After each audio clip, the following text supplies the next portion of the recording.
আমরা আমরা চার ফেলতে এসেছি গো। বড়বাবু মাছ ধরতে আসবে, দাদাকে বলেছো? কোথায় তো আমি কি করে জানবো? আমাকে কি বলে গেছে নাকি বলা নেই কওয়া নেই মাছ ধরতে আসবে? শয়তানি যখন তাকায় ওই যেন সকল তাকাচ্ছে। বলছি আমি যাবো না কিরে সুশান্ত? দাঁড়া যাচ্ছি।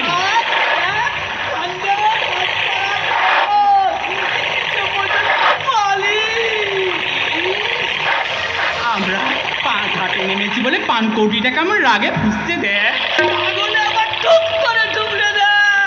এই, উঠে যাও, ঘাট থেকে উঠে যাও বলছি। তোমরা কি মনে করেছো তোমাদের মতলব আমি বুঝতে পারিনি? ওঠো, ওঠো বলছি।